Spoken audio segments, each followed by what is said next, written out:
Hey, what's going on, everyone? In this video, we're going to discuss zero padding as it pertains to convolutional neural networks. What the heck is this mysterious concept? We're about to find out, so let's get to it.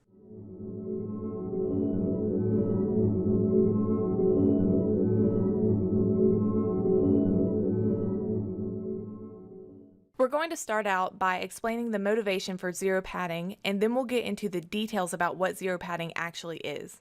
We'll then talk about the types of issues we may run into if we don't use zero padding, and then we'll see how we can implement this padding in code using Keras.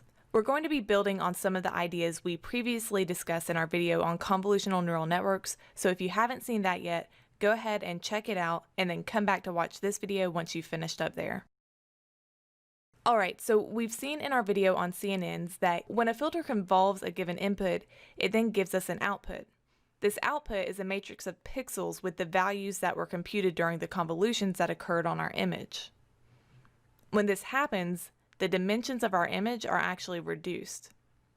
Let's check this out using the same image of a 7 that we used in our previous video on CNNs. So recall, on the left we have a matrix of pixel values from an image of a 7 from the MNIST dataset. This image is of size 28 by 28. We'll quickly verify this by highlighting the number of rows, and then looking at the count here, and we indeed see the total number of rows is 28. And then similarly, we will highlight the number of columns here and check that count as well and confirm that it too is 28. Alright, then we have this 3x3 filter that's been initialized with random numbers. Now on the right, we have our output from this filter convolving our input. If we look closely, we can see that the output is actually not the same size as the original input. So let's highlight the number of rows on the output, and we see that the total number of rows is 26, and similarly, if we highlight the number of columns, we can verify by the count that the number of columns is 26 also. So our original input was 28 by 28, and now we have an output that has shrank in size to 26 by 26 after convolving the image. Why is that?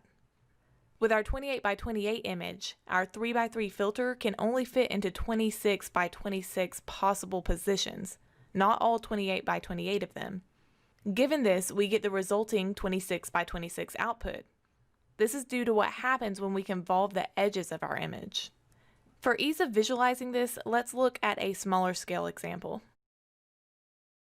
Here we have an input of size 4x4, then a 3x3 filter. Let's look at how many times we can convolve our input with this filter and what the resulting output size will be. So we have our filter in blue here, and I'm going to illustrate the convolution process by just highlighting the 3x3 blocks that our filter would be able to convolve on our input. So we can start the process by placing our filter on top of this first 3x3 block here. So we can do that once. And now if we slide our filter to the right by 1 pixel, we can see that we can do that again. Now at this point we've reached the edge of our input, so we cannot move to the right any further. So that was 2 convolutions total that we were able to do. Now we can also move down by 1 pixel, and we have this 3x3 block. And we can do that one more time, and we have this second block as well. So in total, we went across 2 times, 1, 2, and then we moved down once and went 2 times again. So that means that when this 3x3 filter finishes convolving this 4x4 input, it will give us an output of size 2x2. Now I've represented that with this red square here that is of size 2x2. Alright, so we see that the resulting output is 2x2 while our input was originally 4x4. So again, just like in our larger example with the image of a 7, we see that our output is indeed smaller than our input in terms of dimensions. Now we can go ahead and calculate ahead of time by how much our dimensions are going to shrink. In general, if our image is of size n by n and we convolve it with an f by f filter, then the size of the resulting output is this. So it's n minus f plus 1 by n minus f plus 1. Let's see if this holds up with our example here. Our input size was 4 by 4, so 4 would be our N here, and our filter was 3 by 3, so 3 would be our F. Substituting these values in our formula, we have 4 minus 3 plus 1, which is 2, and then the same thing here, also 2. So our resulting output is of size 2 by 2, which is exactly what we just saw a moment ago. This holds up for the example with the larger input of the 7 as well. So check that out for yourself to confirm that the formula does indeed give you the same result of an output of size 26 by 26 that we saw when we visually inspected it. So looking at the resulting output of the image of a 7 again, it really doesn't appear to be that big of a deal that this output is a little smaller than the input, right? Like we didn't lose that much data or anything because most of the important pieces of this input are kind of situated in the middle here. But you can imagine that this would be a big deal if we did have meaningful data around the edges of the image. Additionally, we only convolved this image with one filter.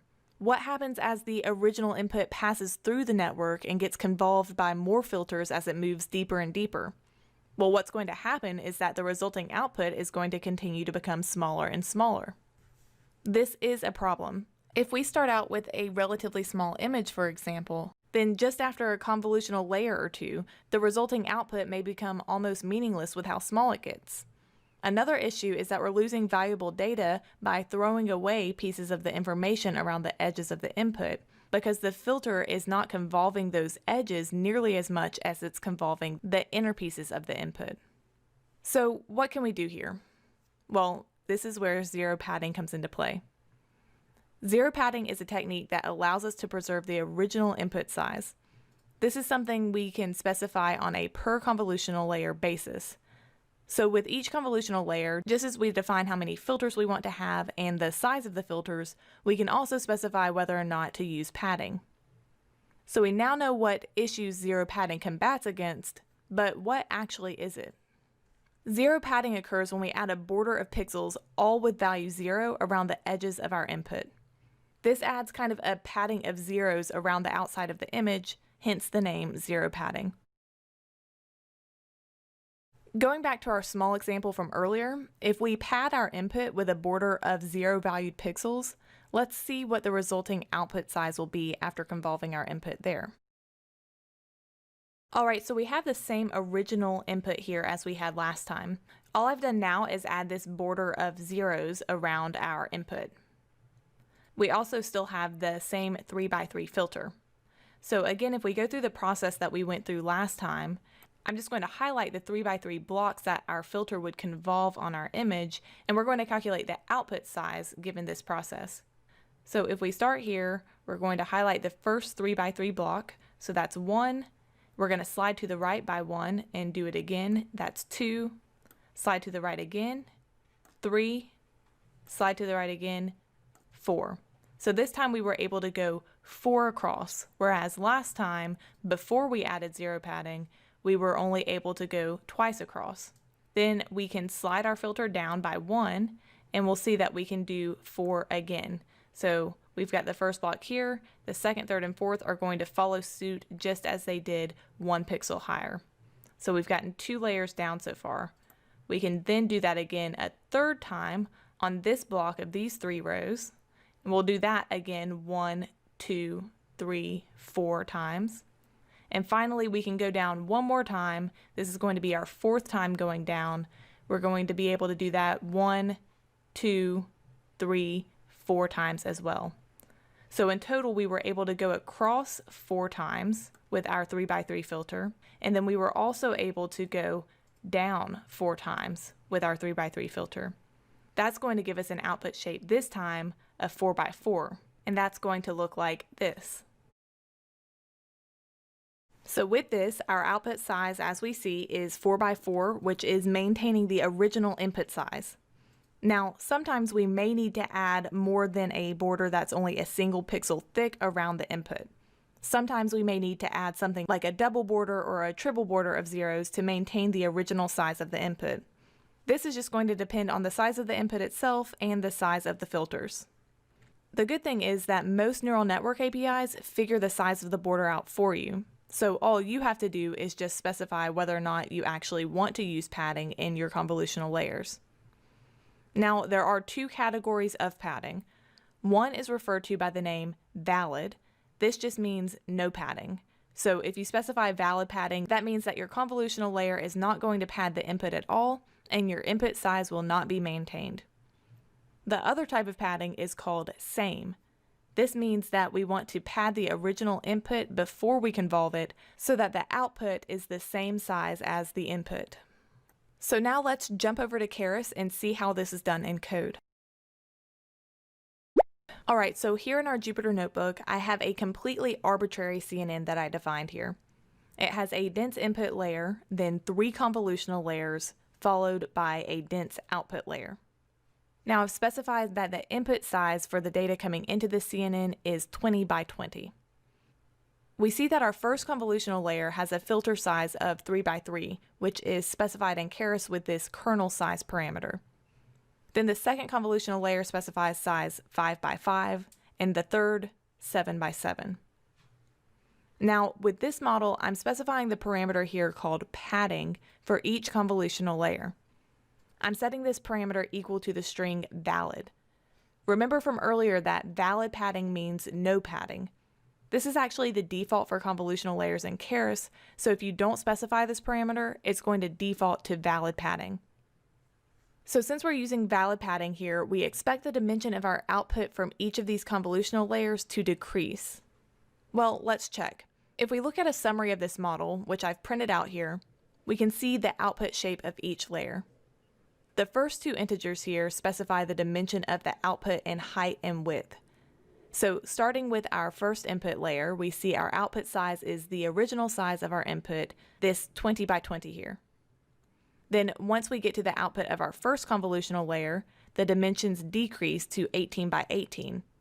And again, at the next layer, it decreases to 14 by 14. And finally, at the last convolutional layer, it decreases to 8 by 8. So we start with 20 by 20 and end up with 8 by 8 when it's all done and over with. And this is completely because of the entire process that we went through in the earlier part of this video.